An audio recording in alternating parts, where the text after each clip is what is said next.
I cracked open a seltzer. Hello Okay. and welcome to this week's episode of Uncorked with Funny Wine Girl. This is Funny Wine Girl, aka Janine Luby. And I cannot believe we're rolling through November. I know I say this every week. You guys probably get tired of hearing it, but it's just like when you're always planning ahead, it just seems like time is just moving so quickly. So before you know it, we'll have Thanksgiving and Christmas and Hanukkah and all those wonderful, we'll be making our New Year's resolutions, which, I kind of laugh about those. I was just talking about those the other day. Not that I think they're funny, because I think anytime someone wants to make change is really valid and important. It's just that we don't have to do them at one time of year just because, it's habit, right? And the social and media will be talking about it, the news media. But, it is important that we make changes whenever we're ready to make them. But that's not what today is about. So this week, Mhm. I always share how I know my guest, and if I don't know them, how they came to be a guest. So this week, my guest is Maggie McGregor, and how I found Maggie was basically on Instagram. She has Style Mag Daily, and I saw her posts, and I forget, we just started following one another, and I love her fashion posts. She does different videos, and she is in the Scranton area, so of course I love that. I see where she posts from, and I'm like, oh, I know that corner, I know that street. And she posts about different clothing she's wearing, but she does more than that. And she has a blog that is Style Mag Daily, and it covers more than fashion. So we're going to talk about a lot of different things, but especially with the holidays coming up, we're going to talk a little bit about, what you can wear that's fun, throwing an outfit together, all those different things, and whatever Maggie has on her mind, because I know she has great style and fashion, and I love what she's been posting. So welcome, Maggie. Welcome. Thanks for joining me here. Yeah, so excited to be on. Well, and we talked a little bit before I hit the recording. So you do you do the Style Mag Daily, and we'll talk a little bit more. It's more than just fashion. But before we get into that, I really only know you from Instagram and seeing what you've been posting. Would you mind just telling me a little bit, and also so the listeners get to know a little bit about you, a little bit about yourself, your background, whatever it is you want to share, if you're from the area, what your background's in, and just tell me a little bit about yourself. Yeah, my name is Maggie McGregor, and I'm a fashion stylist. And a fashion stylist does a lot of different things. That's why it's such an interesting job. I can have so many different roles and have jobs under the umbrella of fashion stylist that include being a columnist, being a fashion columnist, being a costume designer. All those things are what make me good at my job. And I wanted to start my blog and write about kind of like costume history and fashion. And then Kate Spade died. And I said, F it. We're talking about mental health and we're talking about what matters. And I don't like to preach. So, what I really try to focus on and do is talk about my experience. So, it's my experience with mental illness. And mental illness is an uncomfortable word for a lot of people, but it's not something we have to be afraid of. And the more we say it and normalize it, the less the stigma will be. So that's an important thing I think to recognize. But yeah, I'm a fashion stylist with an anxiety disorder and major depressive disorder, and I'm happy to offer advice. I'm happy to offer what helps me, and that's what I do on my series on Instagram. I'm not a therapist, but I go to therapy, which I think listeners will of your podcast might enjoy.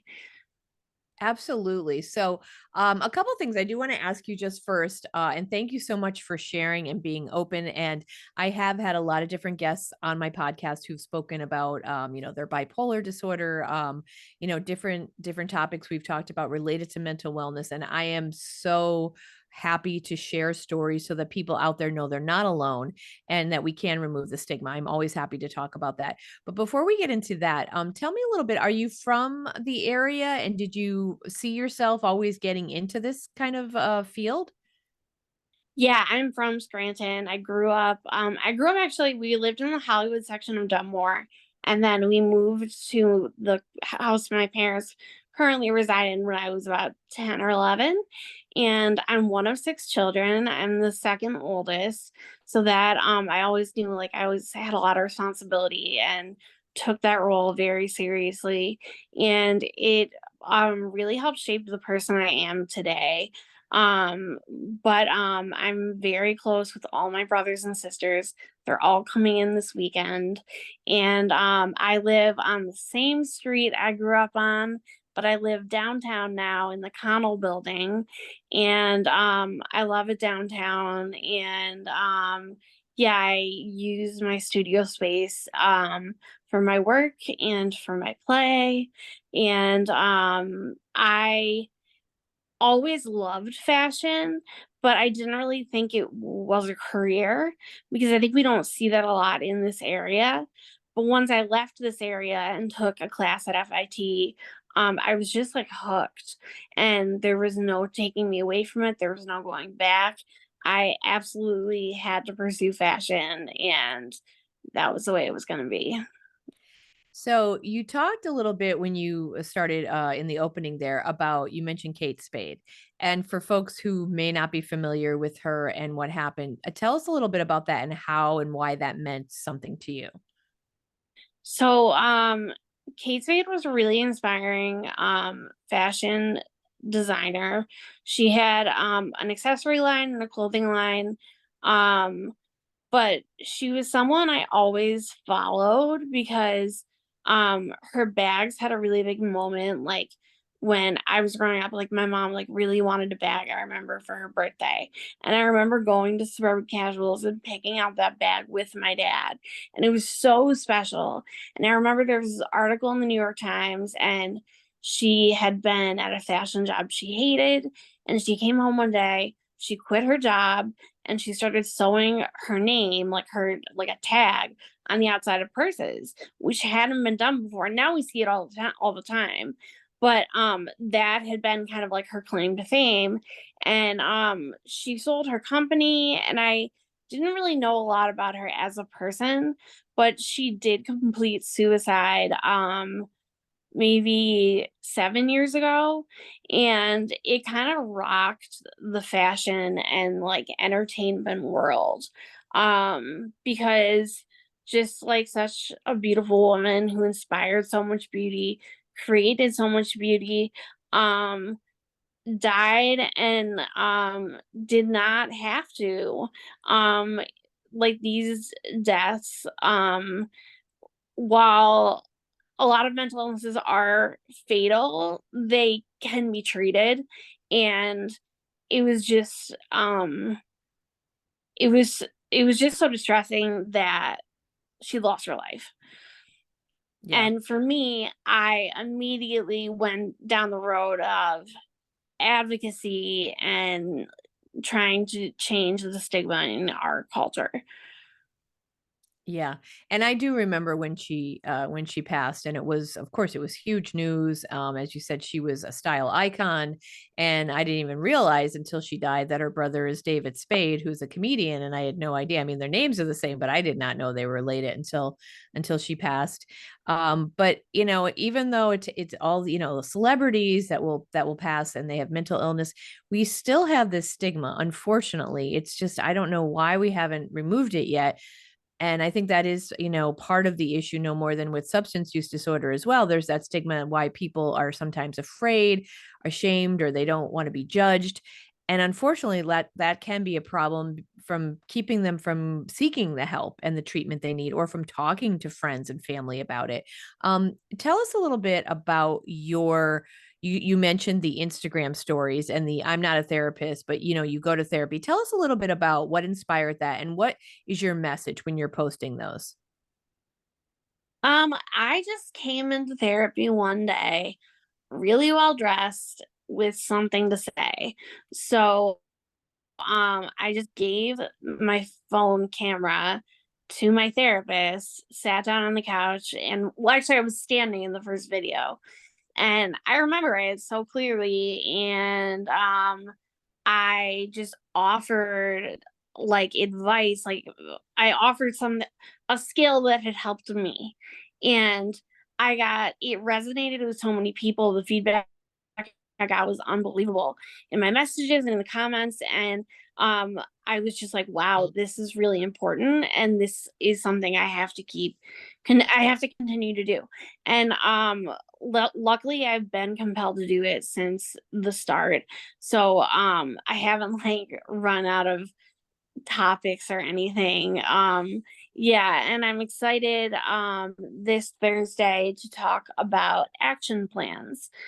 So any listeners who haven't viewed the series before, you might want to jump in for holiday action plans.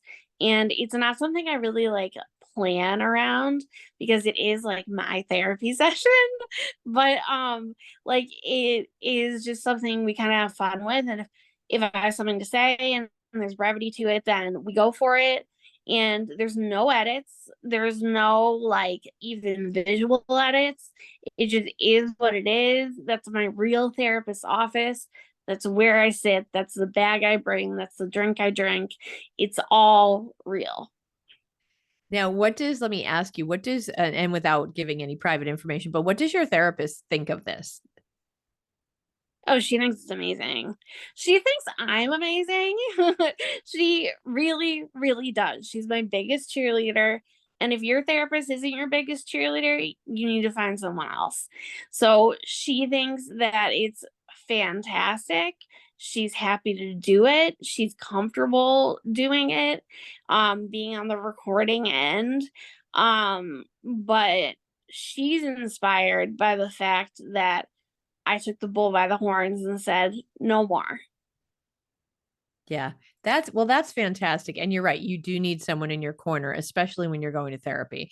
I know currently I don't, but years ago I went a couple different times and I probably saw I didn't go consistently, I will say, but I probably saw maybe 5 different people. And I didn't really find the right one. Kind of like I joke about not finding, I'm a runner. I haven't found a sneaker that I'm like, oh, I'll wear nothing else but this sneaker, or finding I'm not married. So it's like haven't found the right sneaker, the right man, or the right therapist through the years, but it's important to keep looking, right? To find the right fit, I think. Well, they say it takes 3 to 4 with therapists.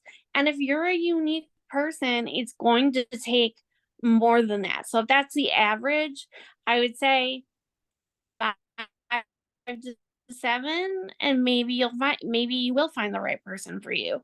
But you should know that's not unusual. For the average person, it's 3 to 4. That's the statistic I've heard. Yeah. And I believe that. I mean, let's face it, you're not going to With feel men, I don't comfortable. know. I don't know the statistic with that, but But yeah, like anything, you have to find someone that, especially, I mean, when you're in therapy, you're talking about you're being vulnerable, you're sharing, so you really do need to feel comfortable with the person. So I'm thrilled that your person is the right person and that she's very supportive of what you're doing. And I am sure, like you said, the comments that you've received, you're impacting other people's lives and making a difference with. I think that's great. I think that's amazing. Um, Tell us a little bit about, and you also mentioned, so your blog, tell me a little bit about the Style Mag Daily. And it's not just about fashion, but you mentioned before I hit the record button about authenticity. Can you talk a little bit about that? Is that tied to you and sharing however you're feeling? yeah, and it's just sharing my authentic experiences because like not all life experiences are feel good, but they can be super chic, okay?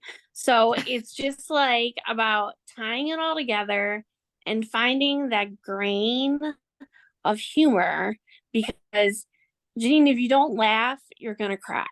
So it's just kind of about like the summary of like what happened or what occurred, and um yeah, just kind of like the feelings I felt. And when I read it back to myself at the end, like usually I know if I did a good job upon completion. But when I reread it, I'm like, is this gonna resonate with people? Yeah, sometimes sometimes you don't know, but yeah, it's just my experiences. Yeah. Well, and I love what you said there about if you don't, I mean, if we don't laugh, we'll cry. And I am all about, like with my business and everything, all about promoting the powerful and healing power and uplifting power of laughter and humor. So I do think that is so important. You have to find humor in your pain points to get through it. We can't just be, upset or crying all day. You have to find the humor to keep moving forward, whatever it takes. And I love that you're being transparent and authentic in your blogs and in your posts on Instagram. I think that is so important for people to be able to relate to. Let me ask you, and this is just a specific question I had. I was scrolling through, and as I mentioned to you to before I hit the record, I admit it, I only like read snippets of your blog. Yeah. But at the top, I saw one that you had written. I think it was only a few years ago, actually, 2019. And I just saw something about an opal cocktail ring. And I wanted to ask you, maybe because I know Oh you my probably God. know more about the history of things. Do you know why we call them cocktail rings? I'm just curious. I saw you sitting there looking very chic, and the article was about it mentioned a cocktail ring, and that just intrigued me. No, and actually I did a lot of research about cocktail rings like for that article, and I don't know why we call them cocktail rings, but I do know that cocktail rings were supposed to be a sign of women's independence because it's not a wedding band, it's not an engagement ring, and it's not worn on that finger, your like left ring finger. So I learned a lot about them, but I don't know why the name is the name. Okay. Well, that's But it was a interesting. I didn't yeah. know that. I'm sorry, I didn't mean to interrupt you. I didn't know that about the women's independence. That's interesting. I'm sorry. Go ahead. Oh yeah, no, so I um Cartier love bracelets, which are very popular now. They're a status symbol, I think we could say. Um Initially they had to be bought in a pair, and a man wore one and a woman wore the other. And they were they were only sold in a pair. So if you were a single woman, you couldn't wear it. So like cocktail rings were something, and I think in the article I called them right hand rings. They're yeah, they were something that came about so that like a woman could go and buy something for herself. A jeweler would sell it to her and not like ask why. Yeah, I loved that photo shoot. I loved that piece. um yeah, we got that opal ring comped, and that was, I still have it, it's great. That's awesome. And My like, aunt was a jeweler. oh, nice. And a lot of the rings I'm wearing, most of the rings I'm wearing in that photo shoot were hers. She passed away, but she is very close to me, and what she was and remains very close to me. And I wear her jewelry all the time. This necklace she made for my 16th birthday. Oh, wow. Uh it's a string of pearls. Um That's so yeah. nice. I think jewelry is so special to have from a loved one who's passed on. I mean, I have a couple pieces of my grandmother's jewelry, and it's so sentimental. I just love it because I think of her whenever I wear it. So that's a really nice thing to have your aunt's rings and everything. That's now I'm gonna have to go back, and I'll admit I only skimmed the article. Now I have to go Yeah. back and read the whole thing because that is so interesting. I mean, it's fascinating the historical is significance and importance that probably so many of us don't know the story behind jewelry or clothing. That's so fascinating. I was listening to, I think it was Jonathan Van Ness's podcast, and he had a woman on talking about different things like pockets in clothing for women, like all kinds of different things throughout history that I was fascinated. There's probably so much we don't know about the origin of certain styles. Is that something that interests you? Oh yeah. I mean, that's what I thought the blog would be about. Just didn't end up being about that. But I have a background in costume, and it just felt like when I found costume and learned what costume for theater was about. I was like, this is like me. Like I knew that what I wanted to do with my life was contemporary fashion, but I was like, my a lot of my mom's family, they were history majors in college. And I was like, this is the history side of me. This is the art side of me. It's all about these messages that clothing sends and jewelry sends. And studying that was just like decoding this giant puzzle. And I loved it. And I, to this day, I can't get enough books about costume. I had an incredible teacher, Jay Tellier, and she's not like a full-time professor at the U, but she does a lot of costume for the theater department at the U. And that's where I learned about costume, and that's where I was trained to be a costume designer. That's really cool. Is there one thing in particular or one particular costume or story behind a costume that is your favorite or really inspires you? Um,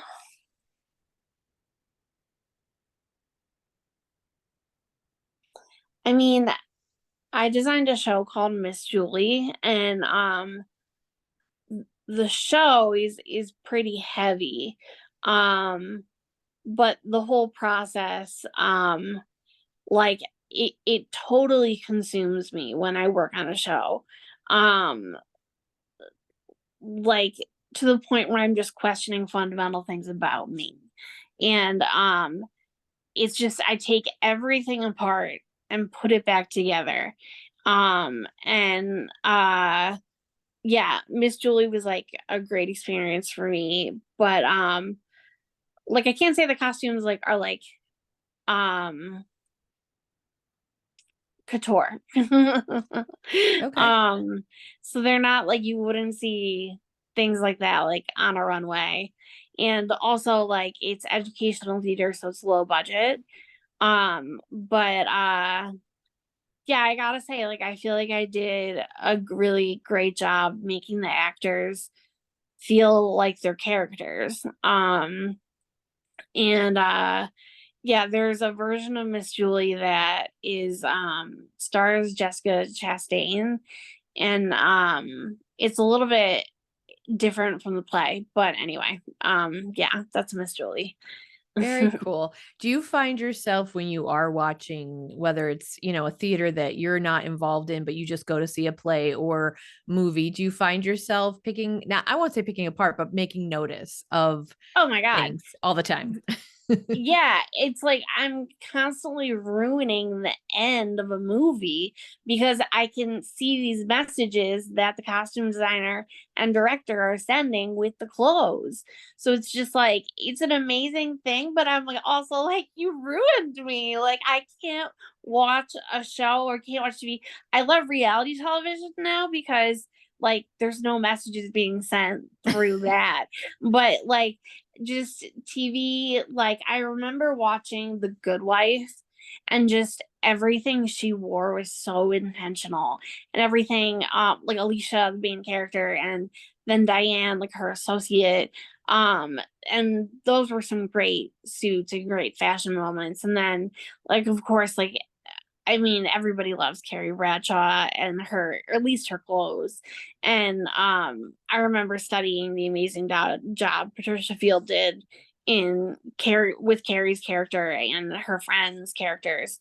And I never mind the nights that I can't fall asleep and I'm just watching reruns of Sex and the City on the E channel because I learn so much from it every time. Wow. And that's so interesting because I think we all pay attention to, like, so I'm a word nerd and I went to school for journalism and stuff. So it drives me nuts when people, like, when I see things on social media all the time, misuses of grammar and stuff, but I could never tell you the story through someone's clothing. Like, I really like that is so interesting because I would just be like, oh, that's pretty. I will say though, that Carrie, of course, was a fashion icon. Like, I'm still picturing her Yeah. too, like that pink tulle and everything. Like, she just Mhm. had some really lovely outfits and fun outfits and things that you'd want to just like pay attention to for sure. Yeah, she had a really talented team, and I think Sarah Jessica is just someone who worked really well with Patricia. And um Sarah Jessica has an incredible sense of style. And you kind of have to have that combination, because if you have an actor who's not really like submissive to your vision, um it there's a lot of tension. So yeah, you can tell they must have been a great team to accomplish what they accomplished and achieve the looks they achieved. Yeah. Now, I'm not someone, I wouldn't say that I don't notice, but I will say, and I don't know if you watched, did you watch The Marvelous Mrs. Maisel? The I watched a few episodes, but not the whole thing. But I loved watching in the news, in the entertainment news, the stills of her costumes. They were, I mean, my gosh, the clothing in that was, I was like, wow. It was just so, like, she was probably one of the best dressed characters I've seen in a while. Like, the outfits were amazing. I just loved all of those outfits. They were great. But what's amazing is people used to dress like that. Like it's a time gone by, you know? Yeah. Uh, Yeah. Yeah, that was, well, I mean, she also had a nice budget though too. So, but you're right, right. she definitely dressed well. Along those lines, let me ask you, because I know that was a while ago. Do you ever think about, or does it bother you, or maybe it's just everyone's style, do what they want? I feel sometimes like I'm sometimes disappointed that we don't dress up as much anymore. Like, going to see a play on Broadway. I remember like 20 years ago, 25 years ago, it would be like, okay, you're going to see a play, you got to dress up a little bit. Now you've got people wearing shorts and flip flops. And do you think there should be a certain decorum, or do you think it's more important that everyone's just comfortable and they should do what they want? I think there should be a dress code for everything. Oh, I love this. Okay. um our Thanksgiving dinner is coat and tie Wow. dinning. So yeah. So a few years ago I wore a ball gown on Christmas. It was just like, it was a tartan Ralph Lauren skirt with a velvet top. And I was just like, this is what I'm gonna wear. um yeah, so I dress for me, and I'd say I mean, of course there's days where I'm not put together, but I don't really mind that the people around me aren't dressing up. I don't let it really determine what I'm gonna wear. Okay. Yeah. I think for me, and I agree with that. We shouldn't really care. We should just dress how we want to dress and not be influenced. But I don't know. Sometimes I just feel like it would be nice. I kind of wish we have those times where at least like everyone kind of is dressed up. You know what I mean? So it's not just jeans and shorts or whatever. But at the same time, I love that you're dressing up, that you have a dress code for Thanksgiving. That's awesome. That's Oh great. yeah. How much fun is that? My gosh. And so much of our personality can be shown through, I guess that's part of it too, that I get disappointed because, I think sometimes people are just dressing so much for comfort. They're not really putting too much effort into it. And I think sometimes when you do, we get to learn a little bit more about one another when you show us a little bit of your sense of style. For sure. Yeah. Yeah. So you went to an event, and I want to ask you about it because I saw you posting on Instagram and I saw your video and you looked lovely.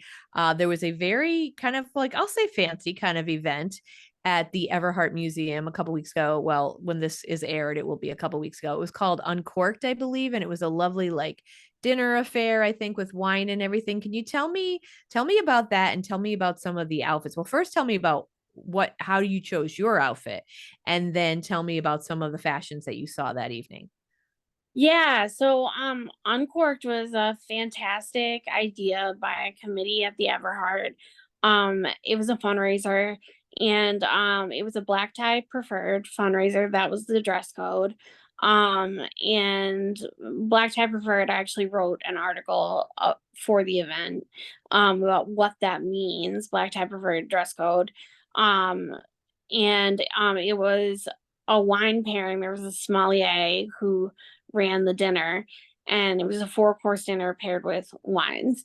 So it was a really nice event. I like, of course, don't drink, but I still enjoyed the event thoroughly. And my look When I find like a gown or like pajamas that fit and work, I go ahead and purchase them.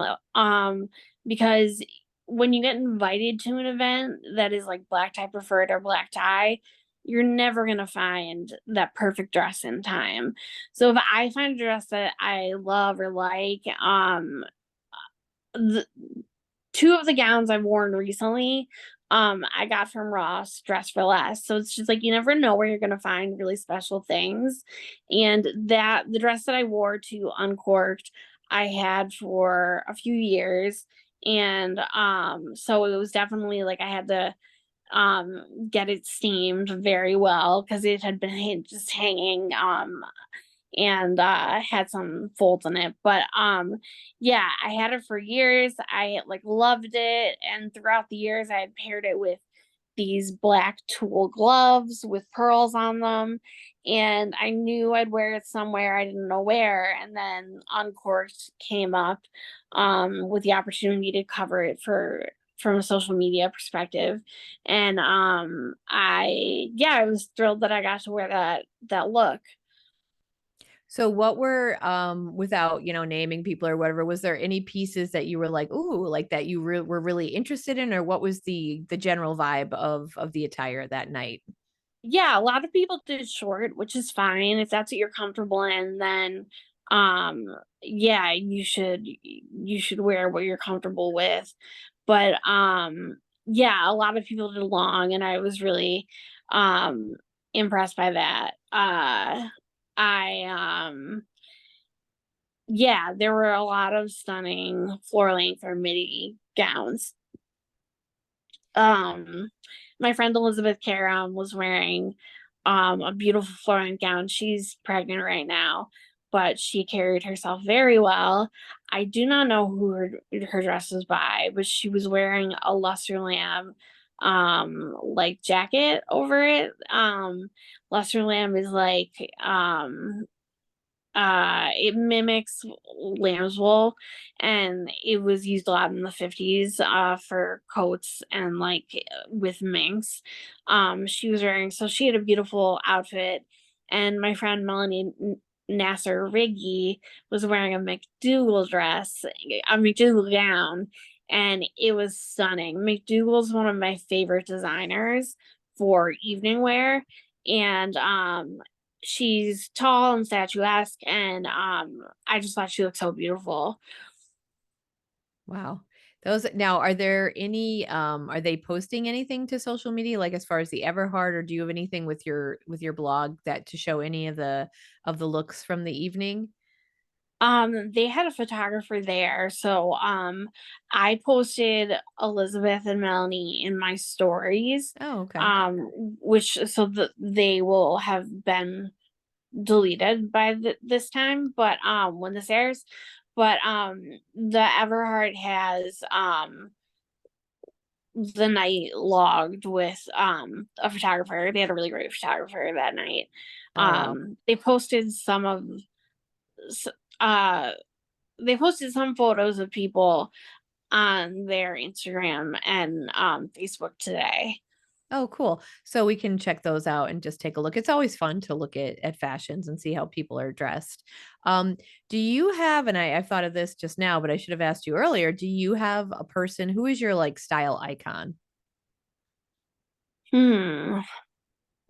Um I really loved Carolyn Bessette. Um like I was young to pay attention to what she wore, but she was just cool and weird and always elegant, somehow always elegant. And I love that about her. And yeah, another soul gone too soon. Yeah. Oh, absolutely. I remember where I was when she and JF Kennedy Jr., John F. Kennedy Jr. passed from their plane crash. Yeah. She was a beautiful girl. And you're right. She always looked fantastic, honestly. Yeah. Yeah. Um, so let me ask you, so you went to that event recently, the Uncorked. This is a time of year when even if you're not going to something like that, a lot of us will go to certain events and parties and things.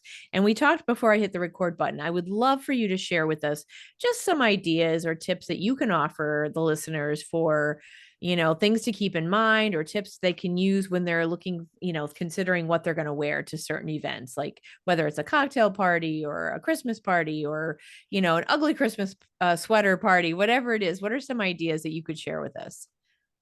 Yeah, I love like evening fabrics, so like velvet, fur, and like lace, tulle. Those are all good like words to think about when you're shopping for Christmas parties or holiday parties. And holiday shows, like the Philharmonic's holiday show is coming up, and I'm really excited about the outfit that I'm gonna wear to that. It's um always good. We always see a lot of plaid at the holidays, and I love plaid. I'm wearing a tartan dress today. Um, yeah, so plaid is always a great way to go. We're not seeing a ton of plaid in fashion this year, but it's always like in style, if you know what I mean. So that, and I mean sequins, you have to be like tasteful with sequins, but I love like a sequin number, a sequin pant, a sequin blazer, a sequin dress. Yeah, and beading. Sometimes at Goodwills and consignment shops you can find kind of like uh dinner dance like pieces like separates, and I have a great like dinner dance beaded jacket from a consignment that was in Clark Summit, but it doesn't exist anymore. And I have an incredible beaded dress that I got at Goodwill that I wore last Christmas Eve, and I didn't get a picture in it, so I'm gonna wear it again this year and take a picture. It's, yeah, pretty incredible. Oh, that's cool. It's interesting. You mentioned the tartan plaid, and I see you wearing that. One of my cousins, a distant cousin, got married last weekend, and so my one cousin, it was interesting to watch. All the men were wearing their black tuxedos. He had on a red tartan plaid jacket. It was Oh, really? quite noticeable in that. And I have to bust him about that because he definitely stood out, but he looked nice. He looked handsome. But yeah, that's definitely something you think of for the holidays. It always looks nice, I think, whether it's on a jacket or on a skirt or something, or a tie or whatever, that always looks nice. Yeah. Um, is there any don'ts that you would say? No, I know we don't want to really give don'ts because everyone should dress comfortably, but you can overdo it, right? With certain things around the holidays. Sometimes maybe just a touch of something is better than wearing like all velvet or all beads, right? You kind of have to maybe look and see what just take a look before you walk out the door. Yeah, yeah, I'd agree. Sometimes a little touch of something is better than um a whole outfit full of sequins or velvet or plaid. Yeah. Yeah, I actually just got a velvet jacket from I'll tell you, Old Navy is doing the glitz and glam these days. I bought a black Yeah. velvet jacket and this silvery top. It's not what I thought it was from Instagram. I got saw the ad, but I do like it, and I think it'll be fun for the holidays. This dress is from Old Navy. It's one of their holiday dresses. Yeah, they're doing it right this season. I love it. Yeah, and I think it's good too that it's a good reminder that to look good and to wear certain things, it doesn't mean you have to have a high budget. I mean, Old Navy is affordable, and I think they're really like recently I've been buying like their leggings and sweaters, and I've found them to be pretty good quality and they're definitely reasonable. And then buying online, there's like always some kind of discount going on. Yeah, for sure. As we wrap up, is there anything I know that I definitely want people, and I will tell you, check out Style Mag Daily, check out Maggie's her Instagram, the therapy sessions, that what she talked about earlier, the little tips and advice or a little, motivation that she shares. Check out stylemagdaily.com, her blog site. But is there anything else in closing that you would want to make sure people knew, whether it's about you or fashion or anything that you would want to promote before we wrap up? Um, I would just say remember, especially in the season, to treat people with compassion. Because that's a look that never goes out of style. Being kind to other people. And I just think we can really be like leaders in that way. Um, but yeah, know that when you're being your authentic self, you always look good. And I was really excited to be featured in Come On Tonight. So thank you so much, Janine. Yeah, and hopefully with the stigma with mental illness, just talking about it more and more and having sessions like this, we'll get there. We'll get there, lessening the stigma and making people feel more accepted. Yeah. And thank you so much, Maggie, for sharing. I mean, I think the more that people are willing to say, yeah, this is, I go to therapy and this is okay, like it does normalize it. And hopefully people listening, someone will listen and it might make a difference to them. I hope it will. And so I thank you so much for that. And thank you for your tips and your fashion style. I can't wait I enjoy following you and seeing what you're up to. Not in a stalkery, creepy way, but No, I, no, I encourage it, please. Oh my gosh, no. I thank you for following. Thank you to everyone who's following me. Yeah. Uh and yeah, like I feel so special being asked to come on tonight. So thank you for that. Oh, absolutely. It's my pleasure. And now I always tell that to people when I'm like, oh, I saw that on your social media. And I'm like, I'm not stalking. But no, I mean, I think it is great. So again, check out Maggie on Instagram because it is fun to see what advice she's giving, what she's wearing. It's fun. I mean, sometimes you'll do a little walk through your neighborhood and it's like, I love that you're Mhm. living downtown, and downtown there are a lot of people. They're working on that, and there's a lot of living space downtown. A lot of people are moving back to downtown in Scranton, and I think it's great. I look forward to. I was Scrantonian my whole life, and yes, we have our problems, but I am proud of the city and the people in it and what we've got, the architecture, the beauty, everything. So I look forward. I'm excited about our future. Oh, me So too. And we have some developers really interested in making our area better. So yeah, yeah. absolutely, Stay yeah. in I Scranton, people.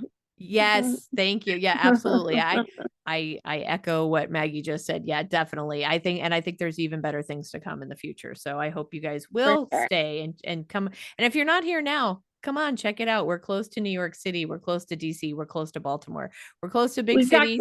we've got great pizza. Yeah, and if that's not enough, we've got great pizza, and that's for damn sure. We absolutely have great pizza, and we have great people too. I would say, absolutely, yeah.